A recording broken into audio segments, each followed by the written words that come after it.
الحمد للہ رب العالمین والصلاة والسلام علی سید الانبیاء والمرسلین اما بعد فاعوذ باللہ من الشیطان الرجیم بسم اللہ الرحمن الرحیم۔ عقیدہ نمبر 2، مسلمان ہونے کے لیے یہ بھی شرط ہے کہ زبان سے کسی ایسی چیز کا انکار نہ کرے جو ضروریات دین سے ہو، اگرچہ باقی باتوں کا اقرار کرتا ہو، اگرچہ وہ یہ کہے کہ صرف زبان سے اقرار ہے، زبان سے انکار ہے، دل میں انکار نہیں، تو پھر بھی وہ کافر ہے۔ کہتے ہیں نا کہ زبان سے میں انکار کر رہا ہوں، دل میں انکار نہیں ہے۔ کسی بھی بات کا اگر زبان سے انکار کر دیتا ہے تو وہ کافر ہی ہے۔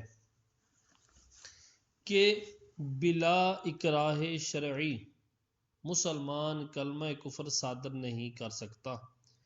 اگر کسی بندے پر شرعی مجبوری نہیں، اکراہ شرعی نہیں، تو وہ بندہ منہ سے کلمہ کفر نہیں بک سکتا۔ اکراہ شرعی آگے ویسے وضاحت آ رہی ہے کہ اکراہ شرعی یہ ہے کہ اس کو پتہ ہے اگر میں نے کلمہ کفر نہ بولا تو یہ سامنے والا بندہ جو مجھ پر زبردستی کر رہا ہے یا تو جان سے مار دے گا یا میرا کوئی عضو کاٹ دے گا۔ اب یہ بندہ مجبور ہے، اگر زبان سے کلمہ کفر بکتا ہے اور دل میں برا ہی جانتا ہے تو وہ بندہ کافر نہیں ہوگا۔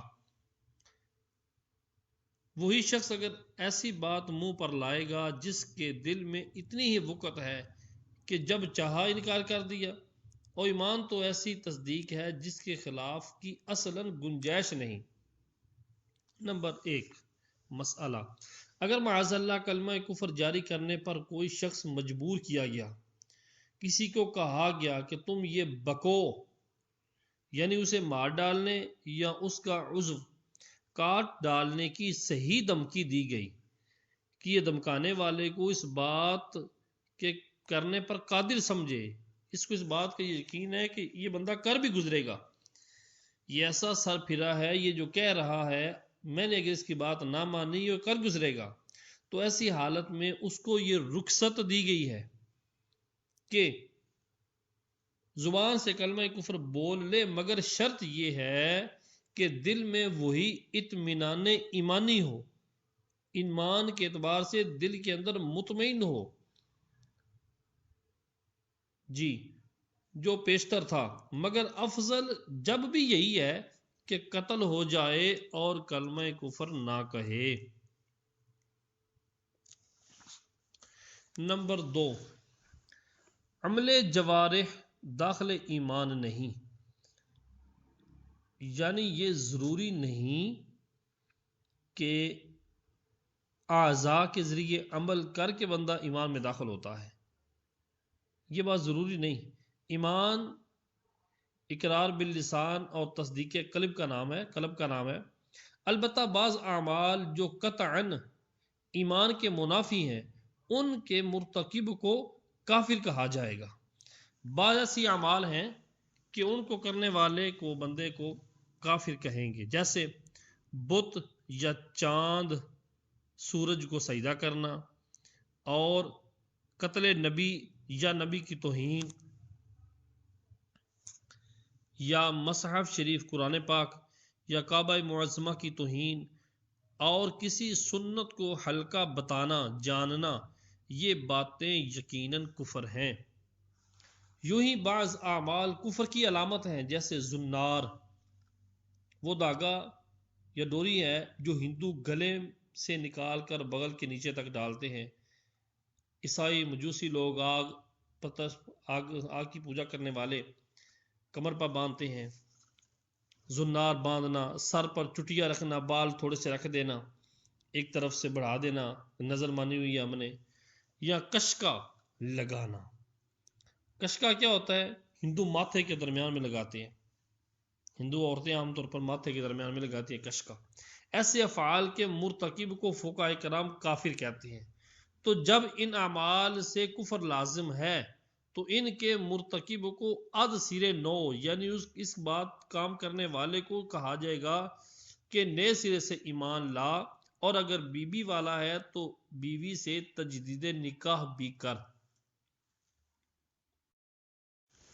نمبر 3، جس چیز کی حلت یعنی حلال ہونا نص قطعی سے ثابت ہو۔ قرآن پاک سے یہ بات واضح طور پر واضح دلیل کے ساتھ ثابت ہے، اس کو حرام کہنا، اور جس کی حرمت، جس کا حرام ہونا یقینی ہو، نص قطعی سے ثابت ہو، اسے حلال بتانا، یہ بھی کفر ہے، جبکہ یہ حکم ضروریات دین سے ہو یا منکر اس حکم قطعی سے آگاہ ہو۔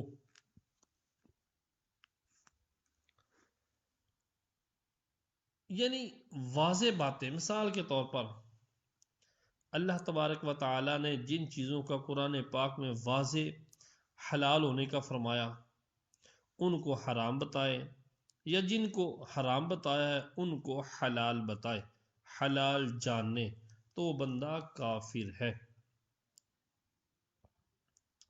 مسئلہ نمبر 1، اصول عقائد میں تقلید جائز نہیں۔ عقائد کے جو اصول ہیں، بلکہ جو بات ہو یقین قطعی کے ساتھ ہو، جو ایمان دل میں مضبوط ہے، جو عقائد ہے اللہ ایک ہے، محمد رسول اللہ صلی اللہ تعالی علیہ وآلہ وسلم اللہ کے آخری نبی ہیں، یہ عقائد خواہ وہ یقین کسی طرح سے بھی حاصل ہو، اس کے حصول میں بالخصوص علم استدلالی کی حاجت نہیں، کسی دلیل کی حاجت نہیں، وہ علم جو دلیل کا محتاج ہو، ایسا نہیں۔ ہاں، عقائد کے اندر کسی کی تقلید اصول عقائد کے اندر جائز نہیں۔ میں اللہ کو ایک مانتا ہوں، اب یہ علم مجھے کیسے حاصل ہوا؟ قرآن پاک سے حاصل ہوا، نبی پاک صلی اللہ علیہ وسلم علیہ السلام کی حدیث مبارکہ سے حاصل ہوا، کسی بھی طرح سے یقین ہو گیا۔ اب میں اس وجہ سے اللہ کو ایک نہیں مانتا کہ امام اعظم نے کہا کہ اللہ ایک ہے، ان کا عقیدہ یہ کہ اللہ ایک ہے، میں بھی کہوں اللہ ایک ہے، نہیں۔ یا کسی اور نے کہا کہ اللہ ایک ہے، ان کا یہ عقیدہ ہے کہ اللہ ایک ہے، تو میرا بھی اس وجہ سے عقیدہ ہے کہ اللہ ایک ہے، نہیں، ایسی بات نہیں۔ ہاں، ان کے ذریعے سے علم حاصل ہو جائے یہ الگ بات ہے۔ ہاں، بعض فروعی عقائد میں تقلید جائز ہو سکتی ہے، فروعی عقائد میں۔ اسی بنا پر خود اہل سنت میں 2 گروہ ہیں، فروعی عقائد کے اندر جو تقلید جائز ہے، اس بنا پر اہل سنت کے اندر 2 گروہ ہیں، ماتریدیہ کہ امام علم الہدا، ہدایت کی نشانی علم الہدا، حضرت ابو منصور ماتریدی رضی اللہ تعالی عنہ کے متبع ہوئے، اور اشاعرہ کہ حضرت امام شیخ ابو الحسن اشعری رحمۃ اللہ تعالی علیہ کے تابع ہیں۔ یہ دونوں جماعتیں اہل سنت ہی کی ہیں اور دونوں حق پر ہیں، آپس میں صرف بعض فروع کا اختلاف ہے۔ ان کا اختلاف حنفی شافعی جیسا ہے کہ دونوں اہل حق ہیں، کوئی کسی کی تضلیل و تصفیق نہیں کر سکتا، کوئی کسی کو گمراہ یا فاسق نہیں کہہ سکتا۔ جی، نمبر 2، ایمان قابل زیادتی و نقصان نہیں، اس لیے کہ کمی بیشی اس میں ہوتی ہے جو مقدار یعنی لمبائی، چوڑائی، موٹائی یا گنتی رکھتا ہو، اور ایمان تصدیق ہے، اور تصدیق کیف یعنی ایک حالت اذعانی، یعنی تصدیق، اعتماد و یقین جیسی ایک کیفیت کا نام ہے۔ کیف ایک حالت اذعانیہ، ذہنی طور پر ایک یقین کی حالت کا نام ہے۔ بعض آیات میں ایمان کا زیادہ ہونا جو فرمایا ہے اس سے مراد مومن بھی اور مصدق بھی ہی، یعنی جس پر ایمان لایا گیا اور جس کی تصدیق کی گئی کہ زمانہ نزول قرآن میں اس کی کوئی حد معین نہ تھی، بلکہ احکام نازل ہوتے رہتے اور جو حکم نازل ہوتا اس پر ایمان لازم ہوتا، نہ کہ خود نفس ایمان بڑھ گھٹ جاتا۔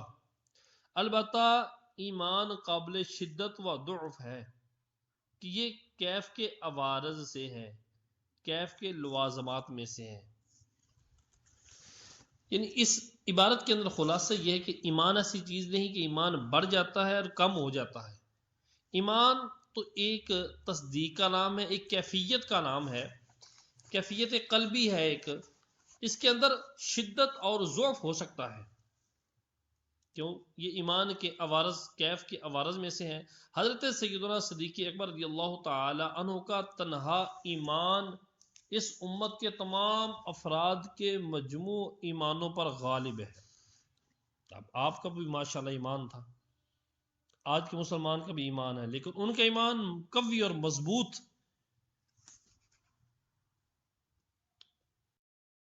عقیدہ نمبر 4، ایمان و کفر میں واسطہ نہیں،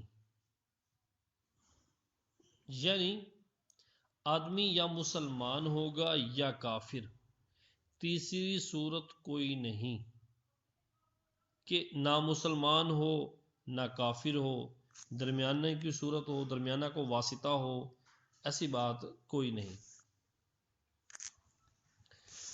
ان کے درمیان میں واسطہ تو کوئی نہیں، یا مسلمان ہوگا یا کافر۔ ہاں یہ ممکن ہے کہ کسی شبہ کی وجہ سے ہم نہ مسلمان کہیں اور نہ کافر، جیسا کہ یزید پلید اور اسماعیل دہلوی، کہ نہ ہم کافر کہتے ہیں نہ مسلمان، شبہ کی وجہ سے۔ مسئلہ نفاق کے زبان سے دعوی اسلام کرنا اور دل میں اسلام سے انکار، یہ بھی خالص کفر ہے، بالکل کفر ہے، بلکہ ایسے لوگوں کے لیے جہنم کا سب سے نیچے کا طبقہ ہے۔ اکبر، اللہ تبارک و تعالی فرماتا ہے ان المنافقین فی الدرک الاسفل من النار، منافقین کے لیے فی الدرک الاسفل من النار، جہنم کا نچلا درجہ۔ حضور اقدس صلی اللہ تعالی علیہ وآلہ وسلم کے زمانہ اقدس میں کچھ لوگ اس صفت کے اس نام کے ساتھ مشہور ہوئے کہ ان کے کفر باطنی پر قرآن خود بولا، خود ناطق ہوا، نیز نبی کریم صلی اللہ تعالی علیہ وآلہ وسلم نے اپنے وسیع علم سے ایک ایک کو پہچان اور فرما دیا کہ یہ منافق ہے۔ اب اس زمانہ میں کسی خاص شخص کی نسبت قطعی کے ساتھ منافق نہیں کہا جا سکتا۔ اب کسی بندے کو ہم یہ نہیں کہہ سکتے کہ یہ منافق ہے، کہ ہمارے سامنے جو دعویٰ اسلام کرے کہ میں مسلمان ہوں، ہم اس کو مسلمان ہی سمجھیں گے جب تک اس سے وہ قول یا فعل جو ایمان کے منافی ہے صادر نہ ہو، ہم اسے مسلمان ہی جانیں گے۔ البتہ نفاق کی ایک شاخ اس زمانہ میں پائی جاتی ہے،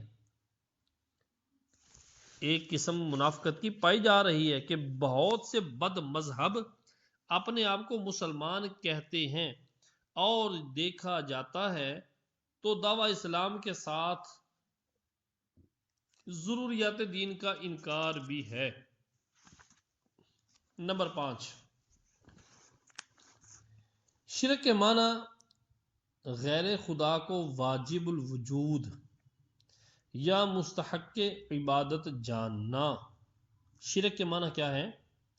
کسی غیر خدا کو واجب الوجود ماننا، یعنی غیر خدا کو کہنا کہ اس کا ہونا ضروری ہے، یہ واجب الوجود ہے، یہ شروع سے ہے اور رہے گا، ایسا ماننا۔ اگر ایسا نہیں مانتا تو دوسرا کیا ہے؟ کسی کو مستحق عبادت جاننا، کہ جس طرح رب کی عبادت کی جاتی ہے اسی طرح کسی اور کو اس قابل بنانا کہ اس کی عبادت کی جائے، یعنی الوہیت میں دوسرے کو شریک کرنا، اللہ تبارک و تعالیٰ کی ذات کے اندر کسی دوسرے کو شریک کرنا، اور یہ کفر کی سب سے بدتر قسم ہے۔ اس کے سوا کوئی بات اگرچہ کیسی ہی شدید کفر ہو، حقیقتاً شرک نہیں۔ ولہذا شرع مطہر نے، پاک شریعت نے جو پاک کرنے والی ہے ہماری، اہل کتاب کفار کے احکام مشرکین کے احکام سے جدا فرمائے ہیں۔ جو کفار کے احکام ہیں مشرکین کے احکاموں سے الگ ہے۔ مثلا کتابی کا ذبیحہ حلال ہے، اہل کتاب کا ذبیحہ حلال، مشرک کا مردار ہے۔ مشرک، شرک کرنے والا اگر ذبیحہ کرتا ہے تو وہ حلال نہیں بلکہ مردار ہے۔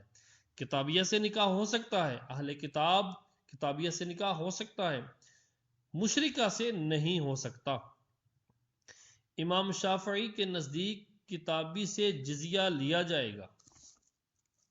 جزیہ کیا ہوتا ہے کہ جو اسلامی حکومت اپنے ملک کے اندر اگر کسی کو پناہ دیتی ہے، یہودیوں عیسائیوں وغیرہ کو، تو ان سے ٹیکس لیا جاتا ہے، اس کو کہتے ہیں جزیہ۔ امام شافعی علیہ رحمہ کے نزدیک کتابی سے جزیہ لیا جائے گا، مشرک سے نہ لیا جائے گا۔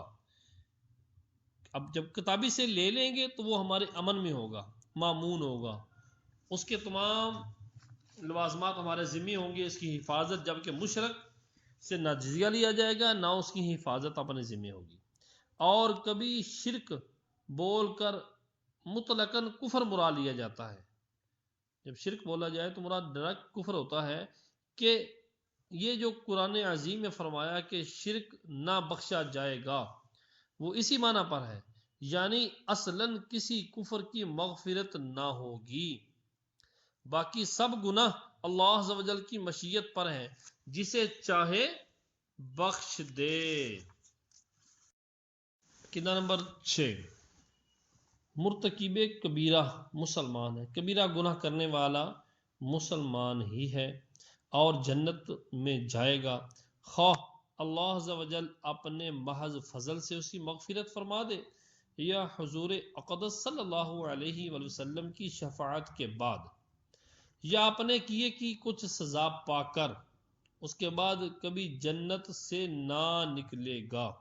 مسئلہ، جو کسی کافر کے لیے اس کے مرنے کے بعد مغفرت کی دعا کرے، یا کسی مردہ مرتد کو مرحوم یا مغفور، مرحوم جس پر رحم کیا گیا ہے، یا مغفور جس سے بخشش کی گئی ہو، یا کسی مردہ ہندو کو بکھنڈ باشی یعنی جنتی کہے، وہ خود یعنی کہنے والا خود کافر ہے۔ عقیدہ نمبر 7، مسلمان کو مسلمان، کافر کو کافر جاننا ضروریات دین سے ہے۔ اگرچہ کسی خاص شخص کی نسبت یہ یقین نہیں کیا جا سکتا کہ اس کا خاتمہ ایمان یا معاذ اللہ کفر پر ہوا، تا وقت یہ کہ اس کے خاتمے کا حال دلیل شرعی سے ثابت نہ ہو۔ ہاں، جس کا تو دلیل شرعی سے پتہ چل جائے کہ مرنے کے وقت یا مرنے سے پہلے یہ مسلمان جو تھا، معاذ اللہ اس کے منہ سے کلمہ کفر نکلا ہے، بالکل واضح طور پر صریح کفر کر رہا تھا، اللہ اور اللہ کے رسول کی توہین کر رہا تھا، گستاخ تھا، وہ تو ہم کافر ہی کہیں گے۔ دلیل شرعی جب تک ثابت نہ ہو تو کسی کو مسلمان کو یہ نہیں کہہ سکتے کہ اس کا خاتمہ کفر پر ہوا ہے یا معاذ اللہ ہم کہ مومن ہی ہے۔ ہاں، جس کا کوئی مسلمان کا کوئی خلاف شرع فعل نہیں پایا گیا تو ہم مسلمان ہی کہیں گے، مگر اس سے یہ نہ ہوگا کہ جو شخص جس شخص نے قطعا کفر کیا ہو اس کے کفر میں شک کیا جائے، کہ قطعی کافر کے کفر میں شک بھی آدمی کو کافر بنا دیتا ہے۔ مطلب یہ ہے، ایک مسلمان اگر مرتا ہے تو ہم یہی کہیں گے، دلیل شرعی اگر غلط اس کے خلاف نہیں پائے گی تو مسلمان ایمان کے ساتھ کیا ہے۔ ہاں، اگر کوئی گستاخی کرتا کرتا مر گیا تو ہم یہ نہیں کہیں گے کہ یہ مومن مرا ہے، کافر ہی کہیں گے۔ اب اس کا خاتمہ مرنے والے کا ایمان پر ہوا ہے یا خاتمہ معاذ اللہ کفر پر ہوا ہے، یہ تو اللہ تبارک و تعالیٰ کی ذات بہتر جانتی ہے۔ لیکن اگر وہ مرتے ہوئے گستاخی رسول کر کے مرا تو ہم یہی کہیں گے یہ کافر مرا ہے۔ خاتمے پر بنا روز قیامت اور ظاہر پر مدار حکم شرع، اس کو یوں سمجھو کہ کوئی کافر مثلا یہودی یا نصرانی یا بت پرست مر گیا تو یقین کے ساتھ یہ نہیں کہا جا سکتا کہ یہ کفر پر مرا، مگر ہم کو اللہ و رسول عز و جل صلی اللہ تعالی علیہ وسلم کا حکم یہی ہے کہ اسے کافر ہی جانے، اس کی زندگی میں اور موت کے بعد تمام وہی معاملات اس کے ساتھ کریں جو کافروں کے لیے ہیں، مثلا میل جول، شادی بیاہ، نماز جنازہ، کفن دفن۔ جب اس نے کفر کیا تو فرض ہے کہ ہم اسے کافر ہی جانیں اور خاتمے کا حال علم الہی پر چھوڑیں۔ جس طرح جو ظاہراً مسلمان ہو اس سے کوئی قول و فعل خلاف ایمان نہ ہو، فرض ہے کہ ہم اسے مسلمان ہی مانیں، اگرچہ ہمیں اس کے خاتمے کا بھی حال معلوم نہیں۔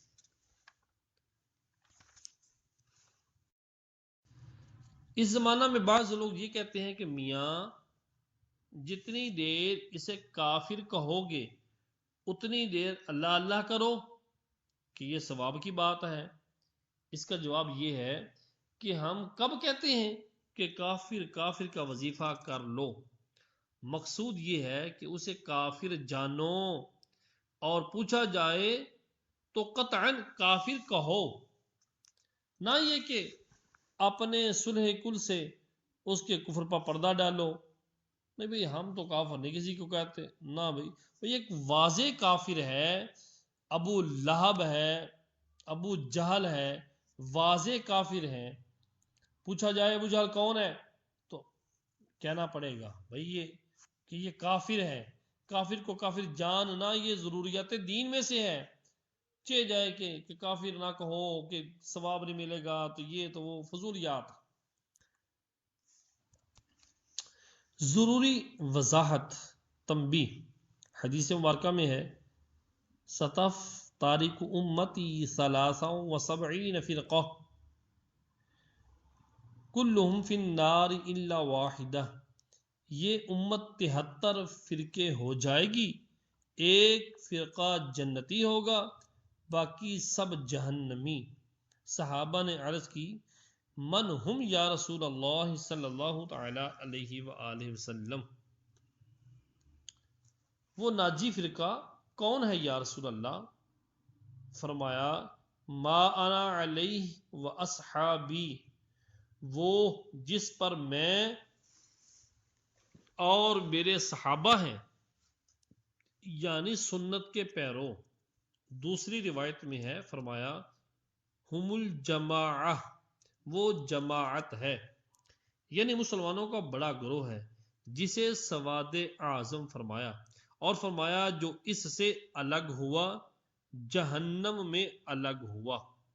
اسی وجہ سے اس ناجی یعنی نجات پانے والا، اس ناجی فرقے کا نام اہل سنت و جماعت ہوا۔ ان گمراہ فرقوں میں بہت سے پیدا ہو کر ختم ہو گئے، بعض ہندوستان میں نہیں۔ ان فرقوں کے ذکر کی ہمیں کیا حاجت کہ نہ وہ ہیں نہ ان کا فتنہ، پھر ان کے تذکرہ سے کیا مطلب؟ جو اس ہندوستان و پاکستان میں ہیں مختصراً ان کے عقائد کا ذکر کیا جاتا ہے کہ ہمارے عوام اسلامی بھائی ان کے فریب میں نہ آئیں کہ حدیث میں ارشاد ہوا ایاکم و ایاہم لا یضلونکم ولا یفتنونکم، اپنوں کو ان سے دور رکھو اور انہیں اپنے سے دور کرو، کہیں وہ تمہیں گمراہ نہ کر دیں، کہیں وہ تمہیں فتنے میں نہ ڈال دیں۔ نمبر 1، قادیانی کہ مرزا غلام احمد قادیانی کے پیرو ہیں۔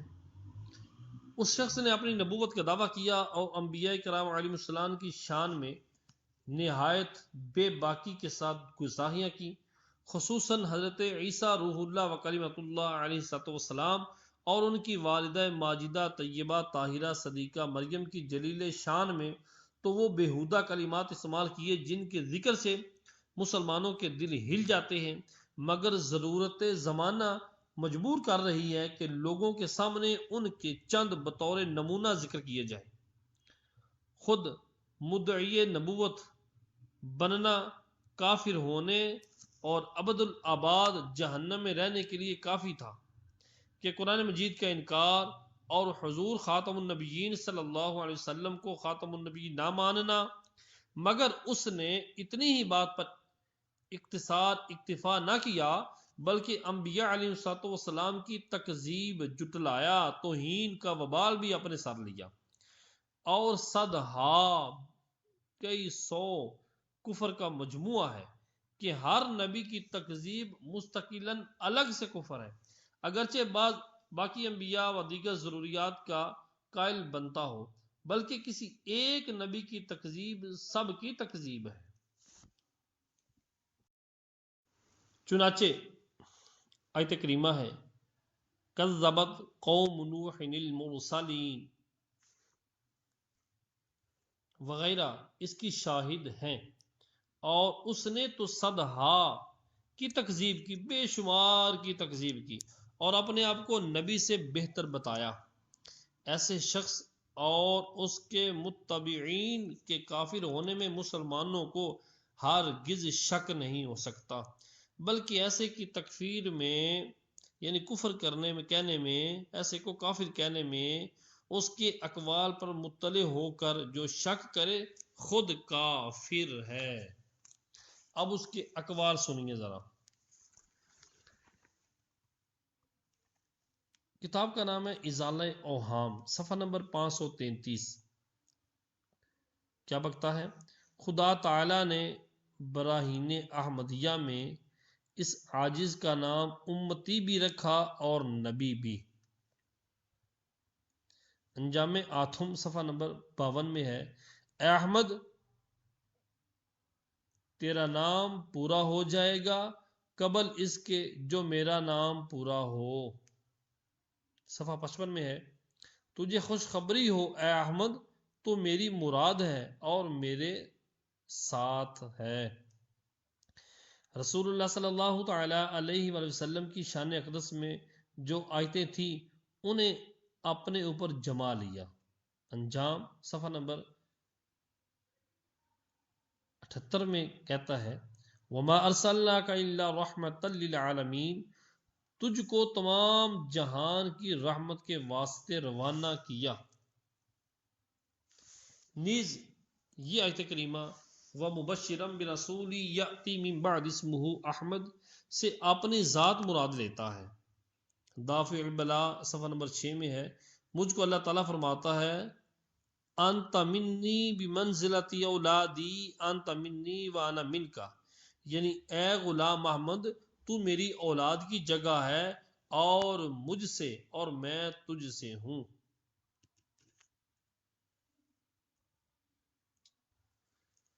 اللہ اکبر۔ ازالہ اوہام صفحہ نمبر 688 میں ہے، حضرت رسول خدا صلی اللہ علیہ وسلم کے الہام و وحی غلط نکلی تھی۔ صفحہ نمبر 8 میں ہے، حضرت موسیٰ کی پیش گوئیاں بھی اس صورت پر ظہور پذیر نہیں ہوئیں جس صورت پر حضرت موسیٰ نے اپنے دل میں امید باندھی تھی۔ غایت ما فی الباب یہ ہے کہ یعنی نتیجہ اس کا ثمرہ، یہ جو باتیں بتائی جا رہی ہیں ان کا نتیجہ اور ثمرہ کیا ہے کہ حضرت مسیح کی پیش گوئیاں زیادہ غلط نکلیں، یہ وہ بکتا ہے۔ ازالہ اوہام صفحہ نمبر 750 میں ہے، سورۃ بقر میں جو ایک قتل کا ذکر ہے کہ گائے کی بوٹیاں نعش پر مارنے سے وہ مقتول زندہ ہو گیا، کہ گائے پر جو گائے کی بوٹیاں جو لاش پر مارنے سے وہ مقتول زندہ ہو گیا تھا اور اپنے قاتل کا پتہ دے دیا تھا، یہ محض موسیٰ علیہ السلام کی دھمکی تھی اور علم مسمرزم تھا۔ یہ علم مسمرزم یہ ڈاکٹر مسمر باشندہ آسٹریا کا ایجاد کیا ہوا ایک علم ہے جس میں تصور یا خیال کا اثر دوسرے کے دل پر ڈال کر پوشیدہ اور آئندہ کے حالات پوچھے جاتے ہیں۔ ایک ایسا علم ہے۔ تو یہ کہتا ہے موسیٰ علیہ السلام کی محض یہ دھمکی تھی اور یہ علم مسمرزم تھا۔ اسی کے صفحہ نمبر 753 میں لکھتا ہے کہ حضرت ابراہیم علیہ السلام کا 4 پرندے کے معجزے کا ذکر جو قرآن شریف میں ہے وہ بھی ان کا علم مسمرزم کا عمل تھا۔ اسی طرح صفحہ نمبر 629 میں ہے کہ ایک بادشاہ کے وقت میں 400 نبی نے اس کی فتح کے بارے میں پیش گوئی کی اور وہ جھوٹے نکلے اور بادشاہ کو شکست ہوئی بلکہ وہ اسی میدان میں مر گیا۔ اسی کے صفحہ نمبر 28 اور 26 میں لکھتا ہے قرآن شریف میں گندی گالیاں بھری ہیں، معاذ اللہ معاذ اللہ، اور قرآن عظیم سخت زبانی کے طریق کو استعمال کر رہا ہے، لا حول ولا قوت الا باللہ۔ اور اپنی براہین احمدیہ کی نسبت ازالہ صفحہ نمبر 533 میں لکھتا ہے براہین احمدیہ خدا کا کلام ہے۔ اللہ اکبر۔ 40 نمبر 2 صفحہ نمبر 13 پر لکھا کامل مہدی نہ موسیٰ تھا نہ عیسیٰ، ان اولو العزم مرسلین کا ہادی ہونا درکنار پورے راہ یافتہ بھی نہ ماننا۔ اب خاص حضرت عیسیٰ علیہ السلام کی شان میں جو گستاخی کی ان میں سے چند یہ ہیں جو انشاءاللہ العزیز اگلی ریکارڈنگ میں بیان کیے جائیں گی۔ صلو علی الحبیب صلی اللہ تعالی علیہ وآلہ وسلم۔